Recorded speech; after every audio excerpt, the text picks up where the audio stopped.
Good evening to all. இன்றைக்கி நம்ம 8th ஸ்டாண்டர்டில் சப்ளிமெண்ட்ரி ரீடர் யூனிட் 3ல் இருக்கக்கூடிய சப்ளிமெண்ட்ரி ரீடரில் த 3 கொஸ்டின்ஸ் அந்த டாபிக் பார்க்க போகிறோம். இந்த 3 கொஸ்டின்ஸ் எழுதினவங்க யாருன்னா லியோ டால்ஸ்டாய். லியோ டால்ஸ்டாய் யார் அப்படின்னு பார்த்தோன்னா அவங்க வந்து ஒரு ரஷ்யன் ரைட்டர். இவங்க வந்து 19th செஞ்சுரி அதில் வாழ்ந்த ஒரு பர்சன் தான் இவங்க வந்து வார் அண்ட் பீஸ் அப்படின்ற ஒரு நாவல், இவங்களோட famous novel War and Peace. Okay, இப்போது இந்த ஸ்டோரி பற்றி பார்க்கலாம். இதில் நமக்கு 2 செக்ஷன் கொடுத்துருக்காங்க. ஒவ்வொரு வேர்டுக்கும் மீனிங் சொல்கிறேன், நீங்கள் லிசன் பண்ணிக்கிட்டே வாங்க. There was a king who had 3 questions in his mind, that if he always knew the right time to begin everything, if he knew who were the right people to listen to and whom to avoid. ஒரு king இருக்கார், இந்த படத்தில் நீங்கள் பார்க்குறீங்களா? அந்த கிங்குக்கு வந்து ஒரு 3 questions வந்து அவரோட மைண்டில் இருக்குது. அது என்ன கொஸ்டின் அப்படி பார்த்தோன்னா, new the right time to begin everything. எந்த ஒரு செயல் தொடங்கினாலும் அதுக்கு சரியான நேரம் எப்படி கண்டுபிடிக்கிறது, சரியான நேரம் எது. அடுத்து 2வது கொஸ்டின் என்னென்னா, யாரை லிசன் பண்ண யார் வந்து சரியான பர்சன்.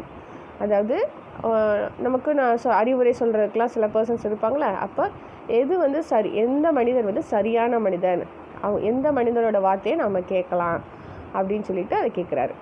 எந்த மனிதர்களை வந்து அவாய்ட் பண்ணணும் அப்படின்னு சொல்லி அந்த ஒரு கொஸ்டின் 2வது கொஸ்டின். 3வது கொஸ்டின் பார்த்தீங்கன்னா, if he always knew what was the most important thing to do, he would never fail in anything he might undertake. 3வது கொஸ்டின் என்ன அப்படின்னு பார்த்தோன்னா, what was the most important thing to do, ரொம்ப முக்கியமாக செய்யக்கூடிய செயல் எது, எந்த செயலுக்கு முக்கியத்துவம் கொடுக்கணும் அப்படின்னு ஒரு 3 கேள்வி உங்களுக்கு திருப்பி சொல்கிறேன். அந்த கேள்வி என்னென்னு, அவரோட மைண்டில் வந்து ஒரு 3 கொஸ்டின் இருக்குது. அதில் ஃபஸ்ட்டு கொஸ்டின் என்னென்னா, எது வந்து சரியான time. Okay, what was the right time to begin everything, எந்த ஒரு செயலை தொடங்கினாலும் எது சரியான நேரம். 2வது கொஸ்டின் வந்து, who are the right people to listen to, யார் வந்து சரியான மனிதர்கள், அவங்க வார்த்தையை கேட்கலாம் அப்படின்ற மாதிரி சொல்கிறாரு. 3வது கொஸ்டின் வந்து என்னென்னு பார்த்தோன்னா, எந்த ஒரு செயலையும் செய்யக்கூடியது, எந்த செயலுக்கு நம்ம வந்து முக்கியத்துவம் கொடுக்கணும். இந்த மாதிரி ஒரு 3 கொஸ்டின் அவருக்கு மைண்டில் தோணுது. அது மட்டும் இல்லாமல் அவருக்கு என்னென்னா, he want to know the answer for these questions. இந்த கொஸ்டினுக்குலாம் அவருக்கு விடை தெரியணும் அப்படின்னு நினைக்கிறாரு. இப்போ நம்ம ஊர்லலாம் என்ன பண்ணுவாங்க, எப்போ நல்ல நேரம் பார்ப்பாங்க, போய் ஜாதகம் பார்ப்பாங்க, ஜோசியை பார்ப்பாங்க. சரியா, நல்ல நேரம் எப்போ பிறக்க போகுது அப்படின்னு சொல்லிட்டு பார்ப்பாங்க. நான் நாளைக்கு வந்து ஒரு கம்பெனி தொடங்க போகிறேன், அதை எப்போ தொடங்கலாம், எந்த டைம் தொடங்கலாம் அப்படின்னு சொல்லிலாம் பார்ப்பாங்க. வீடு கட்டணுமா, அப்போ அதுக்கு எப்போ நல்ல நேரம் அப்படிலாம் பார்ப்பாங்களா. அது மாதிரி இவருக்கு மைண்டில் வந்து இந்த மாதிரி 3 கொஸ்டின் தோணுது. And he would never fail in anything he might undertake. இந்த 3 கொஸ்டினுக்கு விடை தெரிஞ்சிருச்சுன்னா அவர் என்ன பண்ணுவார், அவருக்கு வந்து எந்த ஒரு தோல்வியுமே இருக்காது. அதை வந்து என்ன பண்ணுவார், அவர் வந்து அண்டர்டேக் பண்ணலாம், நான் வந்து அதில் வந்து எந்த ஒரு தோல்வி வந்தாலும் அதை நான் ஜெயிச்சு முன்னுக்கு வரலாம் அப்படின்ற மாதிரி அவர் நினைக்கிறாரு. And this thought having occurred to him, he had it proclaimed throughout his kingdom that he would give a great reward to anyone who would teach him what was the right time for every action, and who were the most necessary people, and how he might know what was the most important thing to do. Okay, ஒன்று இந்த எண்ணம் அவருக்குள்ளே தோணுனோடனே, occurred அப்படின்னா என்னென்னா தோன்றுறது, ஏற்படுறதுன்னு சொல்லலாம். Occurred, இந்த வேர்டை பார்த்துக்கோங்க, அக்கர்டு. இந்த எண்ணம் தோணுனோனையுமே இவர் என்ன பண்ணுறேன்னா, ஹி ஹேட் இட் ப்ரொக்ளைம்டு அப்படின்னா என்னென்னா அனௌன்ஸ் பண்ணுறது, பிரகடனப்படுத்துறது. சரியா, இந்த இதை வந்து என்ன பண்ணுறாரு, அனௌன்ஸ் பண்ணுறாரு. இந்த இதை வந்து யார் வந்து பதில் சொல்கிறீங்களோ இந்த 3 கேள்விகளுக்கும் அவங்களுக்கு வந்து ஒரு கிரேட் ரிவார்டு, ஒரு ரிவார்டுனா வெகுமதி கொடுக்குறது, தர்றேன் அப்படின்னு சொல்கிறாரு. ஓகேவா, இந்த பேராகிராஃபில் அர்த்தம் இதுதான், தெரிஞ்சுக்கோங்க. அடுத்து பாருங்கள், and learned man came to the king, but they all answered his questions differently. Learned men அப்படின்னா யாருன்னா கற்றறிந்த அறிஞர்கள் இருக்காங்களா, அவங்க எல்லாரும் அந்த ராஜாவை தேடி வராங்க. ஆனால் ஒவ்வொருத்தரோட விடையும் எப்படி இருக்குது, டிஃப்ரெண்ட்டாக இருக்குது. அடுத்த கொஸ்டின் பாருங்கள். In reply to the first question, some said that to know the right time for every action, one must draw up in advance a table of days, months and years and must live strictly according to it. இந்த first கொஸ்டினுக்கு என்ன பண்ணுறாங்கன்னா சில பேர் வந்து விடை சொல்கிறாங்க. First question என்ன சொன்னார், what was the right time for every action, எது வந்து சரியான நேரம்னு கேட்டார். எந்த ஒரு செயலையும் தொடங்குறதுக்கு எது சரியான நேரம். அப்போ அது சில பேர் என்ன சொல்கிறாங்க, அந்த கற்றறிந்த அறிஞர்கள் இருக்காங்களா, அதில் சில பேர் என்ன சொல்கிறாங்கன்னா, எந்த ஒரு செயலை செய்யணும்னா நம்ம ஒரு டேபிள் காலம் மாதிரி, ஒரு டைம் டேபிள் மாதிரி போட்டுக்கணும். இத்தனாம் தேதி இந்த மாதம் இதுக்குள்ளே நான் செய்ய போகிறேன், அந்த தேதி அன்னைக்கு செய்ய போகிறேன்னு போட்டுக்கணும், அப்போ தான் செய்ய முடியும்னு சொல்கிறாங்க. Only thus said they could everything be done as its proper time. அப்படி செஞ்சால் தான் எதையுமே ப்ராப்பர் டைமுக்கு செய்ய முடியும்னு சொல்கிறாங்க. Others declared that it was impossible to decide beforehand the right time for every action. ஆனால் சில பேர் என்ன சொல்கிறாங்க, அப்படி செய்கிறது ஒரு இயலாத காரியம், எந்த ஒரு செயலையும் அதுக்கு முன்னாலேயே தீர்மானித்து செய்யணுன்றது இயலாத காரியம் அப்படின்னு சொல்கிறாங்க. But that not letting oneself be observed in idle pastimes. அதாவது ஐடில் பாஸ்டைம்ஸ் அப்படின்னா என்னென்னா, இந்த சோம்பேறித்தனமாக மித்த நேரம் இப்போ பாருங்கள், இப்போது நம்ம ஒரு வேலையை ஃபிக்ஸ் பண்ணியிருக்கோம் அப்படின்னா என்ன பண்ணுவோம், அந்த டைம் வந்தால் செய்வோம், அதுக்கு முன்னால் வரை என்ன பண்ணுவோம், ஃப்ரீயாக இருந்துருவோம். இப்போ பாருங்கள், உங்களை ஃபார் எக்ஸாம்பிள் ஒரு எக்ஸாமுக்கு நீங்கள் அட்டன் பண்ண போகிறீங்க. அந்த எக்ஸாம்னால உங்களுக்கு நிறைய பெனிஃபிட்ஸ் இருக்குது, அதில் நீங்கள் அச்சீவ் பண்ணிங்கன்னா உங்களுக்கு பெனிஃபிட்ஸ் இருக்குது. ஆனால் நீங்கள் ஒரு ரைட் டைம், இந்த அடுத்த மாதம் நான் படித்தாதான் நல்லதுன்னு சொல்லியிருக்காங்க ஜோதிடர், அதனால நான் அப்போ தான் படிப்பேன் அப்படின்னு சொன்னால் என்ன ஆகிரும், அதுக்கு முன்னால் வரையும் நீ என்ன பண்ண மாட்டேன், படிக்க மாட்டோம். சரியா? அது மாதிரி இது என்ன ஆக்கிரும், not oneself be observed in idle pastimes, சோம்பேறித்தனமாக ஆக்கிரும். அந்த மாதிரி நம்ம விடக்கூடாது அப்படின்னு சொல்கிறாங்க. One should always attend to all that was going on and then do what was most needful. Others again said that however attentive the king might be to what was going on, it was impossible for one man to decide correctly the right time for every action, but that he should have a council of wise men who would help him to fix a proper time for everything. சிலர் என்ன சொல்கிறாங்க அப்படின்னு பார்த்தீங்கன்னா, ஒரு மனுஷனாக king மட்டும் ஒத்தாளாக இருந்து அந்த சரியான நேரத்தை இது பண்ணி எந்த ஒரு செயலையும் முடிக்க முடியாது. அதுக்கு என்ன தேவை, கொஞ்சம் வைஸ்மேன், கவுன்சில் ஆஃப் வைஸ்மேன் தேவை, ஒரு குழு தேவை. கற்றறிந்த பெரிய விஞ்ஞானிகள், அறிவாளிகள்லாம் இருக்காங்களே, அவங்களோட ஹெல்ப் தேவை அப்படின்னு சொல்கிறாங்க. சரியா? அவங்க சொல்கிற ஒரு டைம் ஃபிக்ஸ் பண்ணி கொடுக்குறத ஃபாலோ பண்ணால் ஈஸியாக இருக்கும்னு சொல்கிறாங்க. ஓகே, அடுத்து பாருங்கள். But then again others said there were some things which could not wait to be laid before a council, but about which one had at once to decide whether to undertake them or not.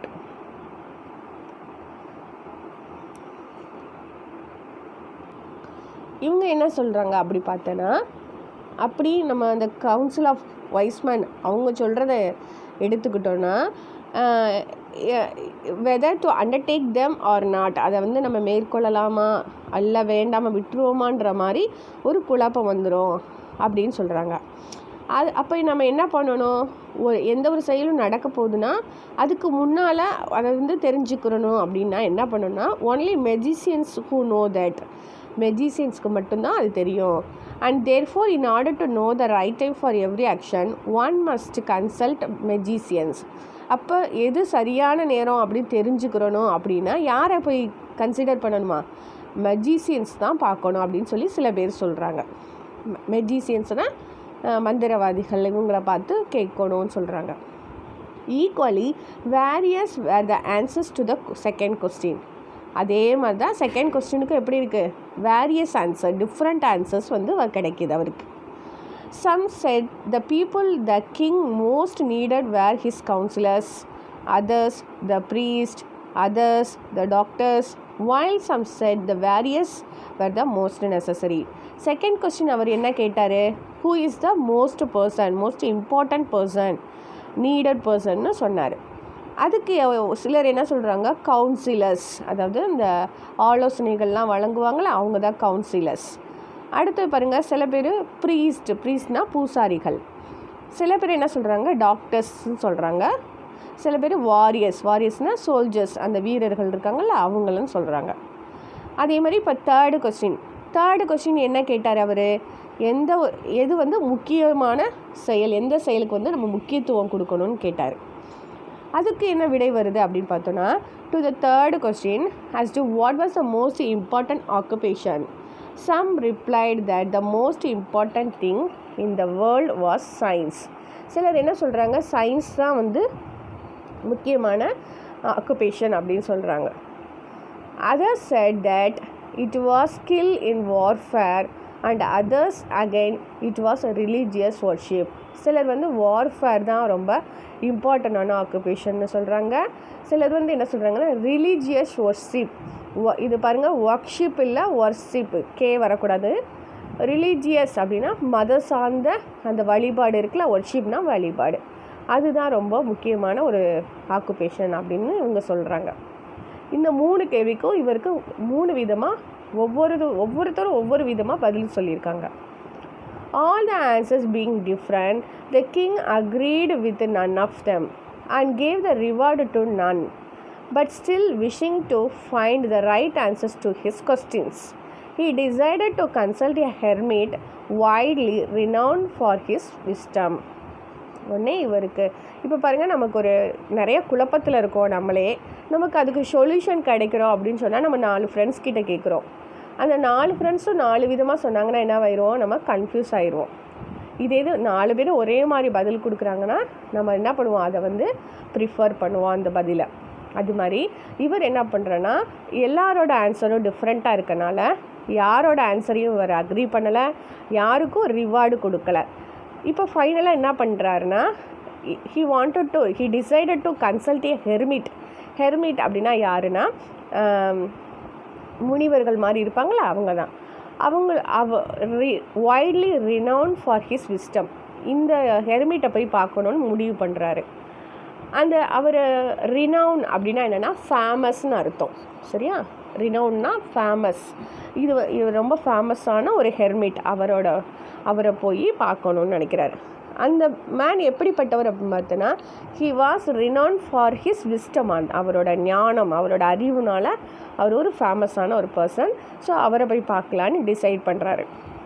The hermit lived in a wood which he never quitted, and he received none but common folk. So the king put on simple clothes and, before reaching the hermit's cell, dismounted from his horse. Leaving his bodyguard behind, he went on alone. The hermit lived in a wood. wood அப்படின்னா என்னென்னா ஒரு அடர்ந்த காடு பகுதி மாதிரி இருக்கும்ல, அதுதான் வுட்டுன்னு சொல்லுவோம். which he never quitted, அங்கேருந்து அவர் வெளியேற மாட்டார், அதிலே தங்கியிருப்பார். and he received none, யாரையும் அங்கே உள்ளே ஏற்றுக்கொள்ளவும் மாட்டார், சரியா? ஆனால் அவர் யாரை ஏற்றுக்கொள்வார் அப்படின்னு பார்த்தோன்னா, காமன் ஃபோக், அந்த சாதாரண மனிதர்கள் இருக்காங்களா, ஃபோக்குனா மக்கள், சரியா? அவங்கள தான் அவர் வந்து அந்த குடிசைக்குள்ளெல்லாம் அலோவ் பண்ணுவார், அந்த அவர் தங்கியிருக்க பகுதிக்குள்ளே. ஸோ அதனால் இந்த கிங் என்ன பண்ணுறாரு, அவர் வந்து சிம்பிள் கிளாத் வியர் பண்ணிக்கிட்டு இந்த ஹெர்மிட்டோட ஹவுஸ்குள்ளே போகிறாரு. டிஸ்மவுண்டட் ஃப்ரம் ஹிஸ் ஹார்ஸ் அப்படின்னா என்னென்னா, அந்த தான் போன குதிரையிலேருந்து இறங்கி அவரை போய் மீட் பண்ணுறாரு. அவரோட பாடி கார்ட்ஸ்லாம் என்ன சொல்லிடுறாரு, இங்கிட்டு போக சொல்லிவிட்டு அவர் தனியாக போகிறாரு. When the king approached, the hermit was digging the ground in front of his hut. Seeing the king, he greeted him and went on digging. The hermit was frail and weak, and each time he stuck his spade into the ground and turned a little earth. He breathed heavily. இப்போ பார்த்தீங்கன்னா அந்த king அவர்கிட்ட போகும்போது இந்த hermit என்ன பண்ணிக்கிட்டு இருக்காருன்னா digging the ground in front of his hut, அந்த அவர் குடிசை இருக்கு இல்லையா, அந்த குடிசைக்கு முன்னால் பகுதியில் வந்து தோண்டிக்கிட்டு இருக்காரு. டிக்கிங் அப்படின்னா தோன்றுறது. அந்த சீயிங் த கிங், அதை கிங்கை பார்த்ததும் இந்த ஹெர்மிட் என்ன பண்ணுறாருன்னா விஷ் பண்ணுறாரு, வாங்க அப்படின்னு சொல்லிட்டு விஷ் பண்ணிவிட்டு அவர் தொடர்ந்து அந்த வேலையவே பார்த்துக்கிட்டே இருக்கார். இந்த ஹெர்மிட் எப்படி இருக்காருன்னு பார்த்தீங்கன்னா he was frail and weak. ஃப்ரைல்னால் ரொம்ப மெலிஞ்சு போயிருக்கிறது. ஃப்ரைல் அண்டு வீக், ரொம்ப மெலிஞ்சு ரொம்ப வீக்காக இருக்கார். அப்போ ஒவ்வொரு டைமும் இவர் என்ன பண்ணுறாருன்னா அந்த கையில் ஒரு இது வச்சுருக்காரு பார்த்தீங்களா, ஒரு மம்புட்டி மாதிரி, அதுக்கு பேர் தான் ஸ்பேடுன்னு சொல்லுவாங்க. ஸ்பேடு. அந்த ஸ்பேடை ஒவ்வொரு தடவையும் கிரவுண்டில் வச்சு கொத்தி என்ன பண்ணுறாரு, turn a little earth, he breathed heavily, அந்த மண்ணை தோன்றாரு. The king went up to him and said, I have come to you, wise hermit, to ask you to answer 3 questions. இப்போ அவர்கிட்ட போய் என்ன சொல்கிறாரு, ஹெர்மிட் நான் வந்து உங்களை பார்க்க வந்திருக்கேன். உங்களை எதுக்கு பார்க்க வந்திருக்கேன்னா எனக்கு ஒரு 3 கொஸ்டின்ஸ் இருக்குது, அதுக்கு ஆன்சர் தெரிஞ்சுக்கிறதுக்காக உங்களை பார்க்க வந்திருக்கேன் அப்படின்னு சொல்லிட்டு இவரோட கொஸ்டின் என்ன பண்ணுறாரு சொல்கிறாரு. என்ன கொஸ்டின் அவரோட question? How can I learn to do the right thing at the right time. நான் எந்த ஒரு செயலை தொடங்கணும்னா எந்த நேரத்தில் செய்யணும், எது சரியான நேரம், சரியா? Who are the people I most need, எனக்கு முக்கியத்துவம் கொடுக்கக்கூடிய மனிதர்கள் யார், சரியா? அப்புறம் எந்த வேலைக்கு வந்து நான் ஃபஸ்ட்டு அட்டென்ஷன் பண்ணணும் அப்படின்னு கேட்குறாரு. 3 கொஸ்டினையும் சொல்கிறாரு. The hermit listen to the king but answered nothing. எல்லாத்தையும் காது கொடுத்து கேட்டுட்டு நின்றுட்டு இந்த ஹெர்மிட் என்ன பண்ணுறாரு, எதுவும் ஆன்சர் சொல்லலை. He just spat on his hand and recommenced digging. சரியா? இவர் எதையும் காதில் வாங்காமல் என்ன பண்ணுறாரு, ரீகமன்ஸ்டு டிக்கிங்னு continuously digging on the land. இப்போது இந்த கிங் என்ன சொல்கிறாரு, you are tired, let me take the spade and walk a while for you. உங்களை பார்த்தா ரொம்ப டயர்டாக இருக்கீங்க, அதனால் நீங்கள் என்ன பண்ணுங்கள், உங்களோட ஸ்பேடை வந்து என்ன பண்ணுங்கள் என்கிட்ட கொடுங்கன்னு சொல்லி கேட்குறாரு கிங். உடனே இவர் என்ன பண்ணுறாரு, கொடுத்துறாரு. Thanks said the hermit and giving the spade to the king he sat down on the ground. கொடுத்துட்டு ஒரு ஓரமாக போய் உட்காந்துறாரு. When he had dug 2 beds, the king stopped and repeated his questions. The hermit again gave no answer, but rose, stretched out his hand for the spade, and said, Now rest a while and let me work a bit. சரியா? இப்போ திருப்பி ரெண்டு பாத்தி மாதிரி தோன்றாரு. 2 beds அப்படின்னா என்னென்னா 2 பள்ள மாதிரி தோண்டி, அதாவது சின்னதாக ரொம்ப பெருசாக இல்லாமல் குழியாக இல்லாமல் செடியெலாம் வளர்க்குற மாதிரி இருக்கும் இல்லையா, அந்த மாதிரி அதை 2 தோண்டிட்டு திருப்பி அந்த கொஸ்டினை கேட்குறாரு, எனக்கு பதில் சொல்லுங்கன்னு. ஒரு படத்தில் சொல்லுவாங்களே, எனக்கு ஒரு உண்மை தெரிஞ்சாகணும்னு சொல்லிக்கிட்டே இருப்பாங்களே, அது மாதிரி இவர் என்ன பண்ணுறாரு, இந்த 3 கொஸ்டினுக்கு விட தெரிஞ்சாகணும்னு சொல்லிக்கிட்டே இருக்கார். உடனே இப்போ நம்ம ஹெர்மிட் என்ன பண்ணுறாரு, அவர் வந்து எந்த ஒரு பதிலும் சொல்லாமல் but rose stretched out his hand. ரோஸ்னால் எழுந்திருக்கிறாரு, அந்த உட்காந்துருந்தாரில் கீழே உட்காந்துன்னுட்டு எழுந்திருச்சு. ஸ்ட்ரெச்டு அவுட் ஹிஸ் ஹேண்ட், கையை நீட்டி அந்த ஸ்பேடை என் கையில் கொடுங்கன்னு சொல்கிறாரு. நீங்கள் கொஞ்சம் நேரம் ரெஸ்ட் எடுங்கன்னு சொல்கிறாரு அந்த கிங்கை பார்த்து. But the king did not give him the spade and continued to dig. 1 hour passed and another. The sun began to sink behind the trees, and the king at last stuck the spade into the ground and said, இப்போது இவர் வந்து இல்லை நானே பண்ணுறேன்னு சொல்லிவிட்டு அந்த ஸ்பேடை வந்து கொடுக்காம என்ன பண்ணுறேன்னா கண்டினியூஸாக நம்ம அந்த கிங் வந்து டிக் பண்ணிக்கிட்டே இருக்கார். 1 hour passed and another. 1 மணி நேரம் 2 மணி நேரம் அப்படியே போயிட்டே இருக்குது. சன்னும் என்ன ஆயிடுச்சு, மறைய ஆரம்பிச்சிருச்சு, ஈவினிங் டைம் ஆகிடுச்சு. அப்போ என்ன பண்ணுறாரு, இப்போ வச்சுட்டு இந்த கேள்வியை திருப்பி கேட்குறாரு. I came to you wise man for an answer to my questions. If you can give me none tell me so and I will return home. ஐயா, நான் உங்களை பார்க்க வந்ததே எதுக்கு, எனக்கு வந்து அந்த என்னோடய 3 கேள்விகளுக்கும் பதில் தெரிஞ்சாகணும், அதுக்காக தான் வந்தேன். உங்களுக்கு தெரியலன்னா சொல்லிடுங்க, நான் வீட்டுக்கு கிளம்புறேன்னு சொல்கிறாரு. Here comes someone running, said the hermit. Let us see who it is. உடனே ஹெர்மிட் சொல்கிறாரு, நாங்கள் யாரோ ஓடி வராங்க, யாருன்னு பார்க்கலாம் அப்படின்னு சொல்லிட்டு பார்க்குறாங்க. ஓகே, அடுத்து பாருங்கள். நம்ம இப்போ செக்ஷன் 2 பார்க்க போகிறோம். The king turned round and saw a bearded man come running out of the wood. இப்போ பார்த்தா ஒரு தாடி வச்ச மனுஷன், பியர்டட் அப்படின்னா தாடி வச்ச ஒரு மனுஷன் என்ன பண்ணுறாரு, இவங்களோட உட்டை நோக்கி ஓடி வராரு. The man held his hands pressed against his stomach and blood was flowing from under them. அந்த மேன் வந்து என்ன பண்ணியிருக்கான், தன்னோட கைகளை வந்து அவனோட ஸ்டொமக்கில் அமுக்கி வச்சு பிடிச்சிக்கிட்டு ஓடியாரான். அவன் ஸ்டொமக்லேருந்து என்ன ஆகுது, பிளட் வாஸ் ஃப்ளோயிங், அப்படியே ரத்தம் வழிஞ்சு போயிட்டே இருக்குது. when he reached the king he fell fainting on the ground. fainting அப்படின்னா என்னென்னா மயங்கி விழுகிறது. fainting கிடையாது, fainting. மயங்கி விழுந்துடுறா, அவர் கிட்டக்க வரும்போது விழுந்துடுறா. mourning feebly, ரொம்ப mourningனா பலியால் முணங்குறது, துடிக்கிறது. Okay. the king and the hermit unfastened the man's clothing. இப்போ இந்த நம்மளோட கிங்கும் அங்கே இருந்த ஹெர்மிட்டும் என்ன பண்ணுறாங்கன்னா, அவனோட கிளாத், அந்த மேன் போட்டிருந்த ட்ரெஸ் இருக்குல்ல, அதை வந்து ரிமூவ் பண்ணி விடுறாங்க. unfastened. there was a large wound in his stomach. the king washed it as best he could and bandaged it with his handkerchief and with the towel the hermit had. உடனே அவனோட ஷர்ட்டை remove பண்ணி பார்க்கும்போது there was a large wound, ஒரு பெரிய காயம் இருக்குது ஸ்டொமக்கில்.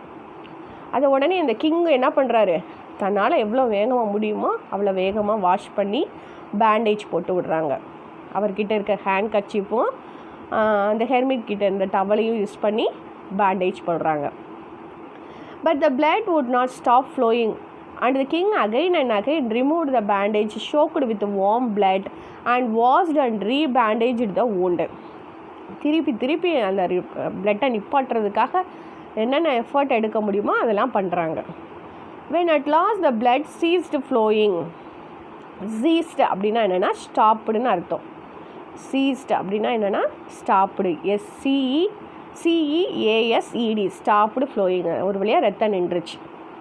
the man revived and asked for something to drink. revived அப்படின்னா என்னென்னா ஒரு புத்துயிர் கிடைக்கிறது, மறுபிறப்பு கிடைச்ச மாதிரி. ரிவைவ் அப்படின்னா அப்போ என்ன சொல்கிறது, புத்துணர்ச்சி கிடைக்கும்னு சொல்லல, புத்துயிர், அது மாதிரி இப்போ தான் அவருக்கு அந்த உயிரே வந்த மாதிரி இருக்குது அந்த பியர்டட் பர்சனுக்கு. ஆனால் அந்த டைமில் இவர் என்ன பண்ணுறேன்னா, he asked for something to drink, எனக்கு குடிக்கிறதுக்கு ஏதாவது கொடுங்கன்னு கேட்குறாரு. the king brought fresh water and gave it to him. அவருக்கு தண்ணி கொண்டு வந்து கொடுக்குறாரு. meanwhile the sun had set, அந்த டைம் பார்த்து சூரியன் மறைஞ்சிருச்சு. and it had become cool, அப்படியே அந்த பிளேஸு கூலாக ஆரம்பிச்சிருச்சு. so the king with the hermit's help carried the wounded man into the hut and laid him on the bed. lying on the bed the man closed his eyes and was quiet. but the king was so tired from his walk and from the work he had done that he crouched down on the threshold and also fell asleep so soundly that he slept all through the short summer night. இப்போது இவர் இந்த wounded person இருக்காங்களே, அந்த wounded பர்சனை நம்மளோட ஹெர்மிட்டோ கிங்கும் என்ன பண்ணுறாங்கன்னா உள்ளே தூக்கிட்டு போய் பெட்டில் படுக்க வைக்கிறாங்க. இந்த மனுஷன் வந்து இப்போ தூங்க ஆரம்பிச்சிட்டாரு. அந்த wounded person இருக்கார்ல, அந்த காயமடைந்த மனிதன், அவர் தூங்க ஆரம்பிச்சிட்டாரு அமைதியாக. இப்போ நம்மளோட கிங் என்னாச்சு, அவர் ரொம்ப தூரம் நடந்து வந்திருக்காங்க, ரொம்ப தூரம் ட்ராவல் பண்ணி வந்திருக்காங்க. அது மட்டும் இல்லாமல் இங்கே வந்து நிறைய வேலை பார்த்தனால ரொம்ப டயர்டாக இருக்கிறனால இவர் என்ன பண்ணுறாரு, he crouched down on the threshold. threshold அப்படின்னா என்னென்னா வாசப்படி, என்ட்ரன்ஸ், சரியா, கேட்டுன்னு சொல்லுவோம்ல, அந்த இடத்துல இந்த ஹட்டை, அந்த குடிசையோட வாசலில் உட்காந்துறாரு. க்ரௌச்டு அப்படின்னா என்னென்னா குத்த வச்சு உட்காருறது, க்ரௌச்டு. அப்படியே உட்காந்துக்கிட்டே தூங்க ஆரம்பிச்சிட்டாரு. நல்ல ஒரு தூக்க சவுண்டாக தூங்க ஆரம்பிச்சிட்டாரு. யார், இந்த கிங்கு. அதில் கிங் எப்படி இருக்கார், மாறு வேடத்தில் இருக்கார். he disguised himself. ஓகே, இப்போ அடுத்து பாருங்கள். when he awoke in the morning it was long before he could remember where he was or who was the strange bearded man lying on the bed and gazing intently at him with shining eyes. எந்திரிச்சதும் யார் அந்த மனுஷன் இப்படி பெட்டில் படுத்துருந்தாரில் அவர் யாருன்னு போய் பார்க்குறாரு. Forgive me, said the bearded man in a weak voice, when he saw the king was awake and was looking at him. இப்போ இவர் எந்திரிச்சோன்னே என்ன பண்ணுறாருன்னா, அந்த மனுஷன் வந்து அந்த wounded பர்சன் இருக்கார்ல, அவர் வந்து என்னைய மன்னிச்சிருங்க, ஃபர்கிவ் அப்படின்னா மன்னிச்சிருங்கன்னு சொல்கிறாரு. I don't know you and have nothing to forgive you for, said the king. எனக்கு உன்னை யாருன்னே தெரியாது, நான் எதுக்கு உன்னை மன்னிக்கணும், நான் உன்னை மன்னிக்கிற அளவுக்கு என்ன செஞ்சேன் அப்படின்னு கேட்குறாரு. You don't know me, but I know you. I am that enemy of yours who sought to revenge himself on you because you executed his brother and seized his property. இப்போ இவர் என்ன சொல்கிறாருன்னா, I am that enemy of yours. எனக்கு உங்களை தெரியும், உங்களுக்கு என்னை தெரியாது, ஆனால் எனக்கு உங்களை தெரியும். நான் யாருன்னா, நான் வந்து உங்களை வந்து பழி வாங்கணும்னு ஒரு ஸ்வோர் அப்படின்னா என்னென்னா சபதம் எடுத்துகிட்டு வர்றாரு. நான் உங்களை பழி வாங்கணும்னு சபதத்தோடு வந்திருக்கவே.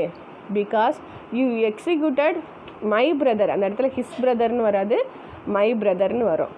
என்னோட பிரதரையும் அவனோட ப்ராப்பர்ட்டியை வந்து சீஸ்னால் கேப்சர்டு பண்ணிக்கிட்டீங்க, அதனால உங்களை நான் கொல்லணும்னு ரிவெஞ்ச் பண்ணணும்னு நான் வந்தேன். ரிவெஞ்ச்னால் பழி வாங்குறது. I knew you had gone alone to see the hermit and I resolved to kill you on your way back. எனக்கு நீங்கள் வந்து ஹெர்மிட்டை பார்க்க தனியாக வரீங்கன்னு தெரிஞ்சிருச்சு, எனக்கு விஷயம் புரிஞ்சிருச்சு. அதனால நான் என்ன பண்ணிட்டேன், ரிசால்வ்டுனா உறுதிமொழி எடுத்துக்கிறது, நான் உனக்கு இவரை விட மாட்டேன், கொல்லுவேன்னு சொல்லி நான் உங்கள் பின்னாலேயே தொடர்ந்து வந்தேன் அப்படின்னு சொல்கிறேன். But the day passed and you did not return. ஆனால் நான் பொழுது கடந்துருச்சு, நீங்கள் இன்னும் திரும்பி வரலையேன்னு நான் நினச்சேன். So I came out from my ambush to find you.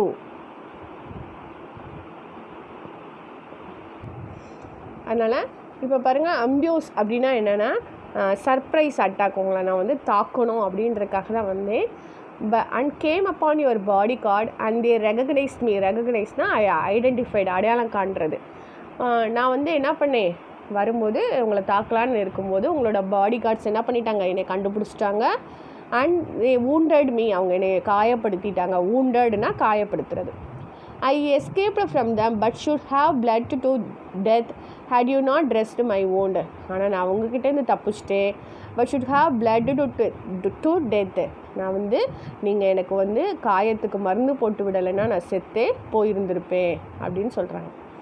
I wished to kill you and you have saved my life. நான் வந்து உங்களை கொல்லணும்னு நினச்சேன், ஆனால் நீங்கள் என்ன பண்ணிட்டீங்க, என்னோடய லைஃப்பை வந்து சேவ் பண்ணிட்டீங்க, என்னை காப்பாற்றிட்டீங்க. Now if I live and if you wish it, I will serve you as your most faithful slave and will bid my sons do the same. Forgive me.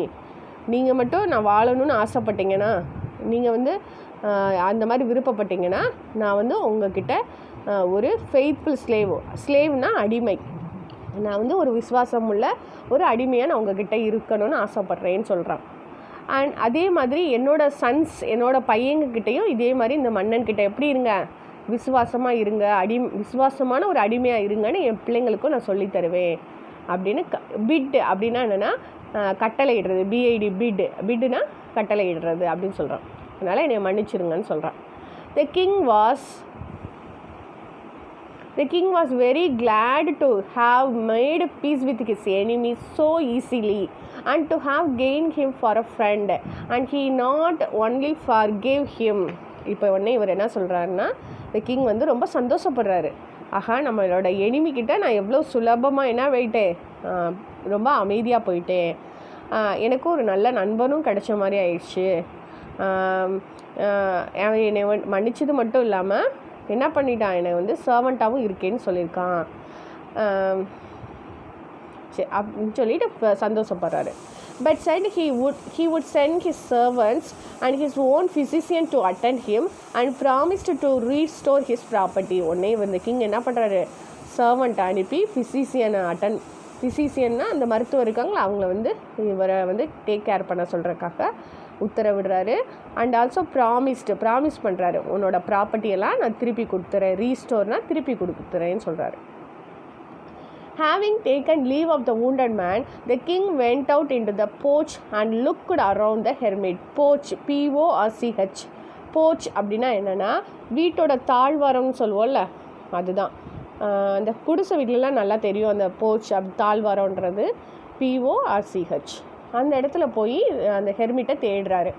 Before going away he wish to one more to beg and answer to the questions he had put.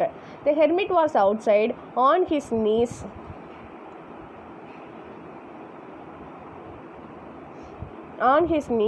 sowing seeds in the beds that had been dug the day before. இப்போ வெளியே போய் பார்க்கும்போது இந்த hermit என்ன பண்ணிட்டு இருக்காருன்னா sowing seeds, இந்த விதைகளை வந்து விதைச்சிக்கிட்டு இருக்காரு. இந்த நாள் ஒரு பெட்டு தோண்டினாங்களே, அதாவது பெட்டுனா என்னது, பாத்தின்னு சொல்லுவோம்ல, அந்த இடத்துல விதைகளை போட்டுக்கிட்டு இருக்காரு. The king approached him and said, "For the last time, I pray you to answer my questions, wise man." ஐயா, நான் உங்கள்கிட்ட கொஸ்டின் கேட்டிருந்தேன், அதுக்கு நீங்கள் விடை சொல்வீங்கன்னு பார்த்தேன் அப்படின்னு சொல்லிட்டு திருப்பியும் ஞாபகப்படுத்துகிறாரு. "You have already been answered," said the hermit, still crouching on his thin legs and looking up at the king who stood before him. உனக்கு தான் விடை சொல்லியாச்சே, ஏற்கனவே விடையெல்லாம் கிடச்சிருச்சே அப்படின்னு ஹெர்மிட் சொல்கிறாரு. க்ரௌச்சிங் அப்படின்னா என்னென்னா குத்த வச்சு உட்காந்துக்கிட்டே அந்த விதையை வந்து என்ன பண்ணிக்கிட்டு இருக்காரு, அந்த இதில் தூவிக்கிட்டு இருந்தார்ல, அப்படியே குத்த வச்சு உட்காந்து பண்ணியே இந்த கிங்கை பார்த்து சொல்கிறாரு. How answered, what to you mean, asked the king. எப்படி ஆன்சர் சொல்லியாச்சுன்னு சொல்கிறீங்க, என்ன அர்த்தம் அப்படின்னு கேட்குறாரு. To you not see, replied the hermit, if you had not pitied my weakness yesterday and had not dug these beds for me but had gone your way, that man would have attacked you and you would have repented of not having stayed with me. நீ உனக்கு புரியலையா, நீ பார்க்கலையா, கவனிக்கலையா அப்படின்னு சொல்கிறாரு. நீ மட்டும் என் மேலே பிட்டிடு என் மேலே இரக்கம் காமிக்காமல் இருந்திருந்தா நேற்று நீ என்ன பண்ணியிருப்ப, இந்த இடத்த விட்டு போயிருப்ப. நீ என் மேலே இரக்கம் காமிச்சு இந்த இடத்துல ரொம்ப நேரம் என்ன பண்ண, தோண்டின, அந்த நான் என்னோடய வேலையை நீ செஞ்ச அப்படின்னு சொல்கிறாரு. நீ மட்டும் எனக்கு ஹெல்ப் பண்ணாமல் போயிருந்தா இந்த wounded man என்ன பண்ணியிருப்பான், உன்னைய அட்டாக் பண்ணியிருப்பான். நீயும் என்ன பண்ணியிருப்ப, வருந்தி இருப்ப, ஐயோ நாம் வந்து ஹெர்மிட் கூட தங்கியிருக்கலாமே, இப்படி இந்த ஆள் வந்து நம்மளை அட்டாக் பண்ண வந்துட்டாரேன்னு நீ நினச்சிருப்ப. ஆனால் அப்படிலாம் ஒன்றும் ஆகலை, நீ வந்து என்ன பண்ணிட்ட, என் கூட தங்கிட்ட அப்படின்னு சொல்கிறாரு. So the most important time was when you were digging in the beds. அப்போ இம்பார்ட்டன்ட் டைம் என்ன, நீ என் கூட அந்த லேண்டை வந்து என்னது, லேண்டில் இருக்க மண்ணெல்லாம் தோண்டினாங்களே, டிக்கிங் த பெட்ஸ், அதுதான் important time. And I was the most important man. எனக்காக தானே நீ இருந்த, அப்போ நான் தான் most important man. And to me good was your most important business. எனக்கு நீ நல்லது செஞ்சல, ஒரு பாவம் ரொம்ப வீக்காக இருக்காருன்னு எனக்கு உதவி செஞ்சல, அதுதான் இம்பார்ட்டன்ட் பிஸ்னஸ் அப்படின்னு சொல்கிறாரு. Afterwards when that man ரேன் to us, அதுக்கப்புறம் இந்த மனுஷன் ஓடியாந்தார்ல, அந்த wounded man, அதுக்கு அப்போது வந்து பார்த்தீங்கன்னா the most important time was when you were attending to him. அவன் ரத்தத்தோடு ஓடியாந்தப்போ நீ என்ன பண்ண, you were attending to him, நீ போய் அவனை அட்டன் பண்ண, அவனை கேர் எடுத்துக்கிட்ட. For if he had not bound up his wound, he would have died without having made peace with you. நீ மட்டும் அவனுக்கு பேண்டேஜ் போட்டு விடலை, அவனை மட்டும் காப்பாற்றலைன்னா அவன் வந்து உன் கூட சமாதானமாகாமலே என்ன இருப்பான், செத்து போயிருப்பான்.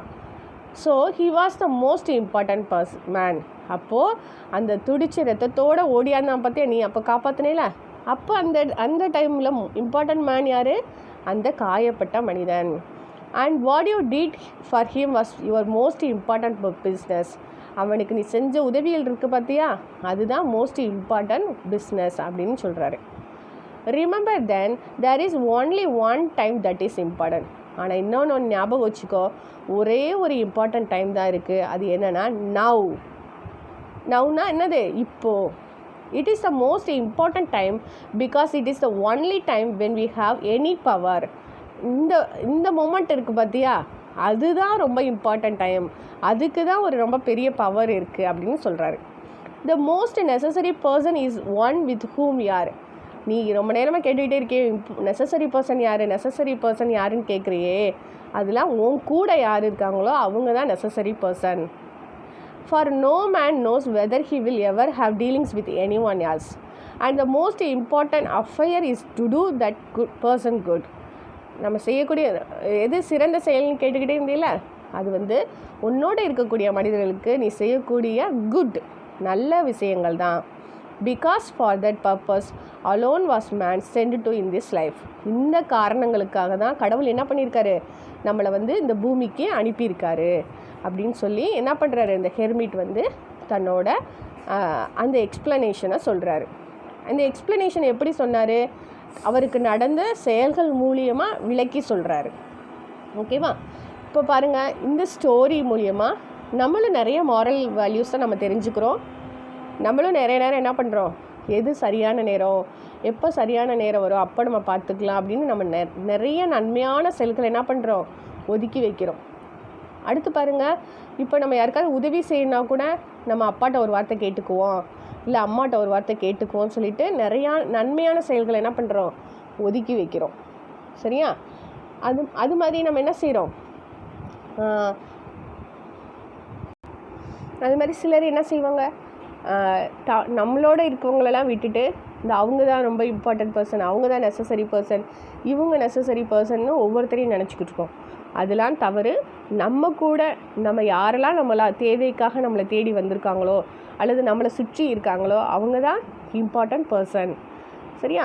அப்போது நம்ம வந்து எந்த ஒரு நல்ல செயல் செய்கிறதுக்கும் காலம் நேரம் அது இதுன்னு பார்த்து வெயிட் பண்ணிக்கிட்டே இருக்கக்கூடாது. இந்த பொழுது தான் நல்ல பொழுது. சரியா? Now at present. கடந்த காலன்றது என்னாச்சு, முடிஞ்சு போச்சு, அதை நம்ம விட்டுறணும். எதிர்காலம் எப்படி இருக்குன்னு நமக்கு தெரியாது.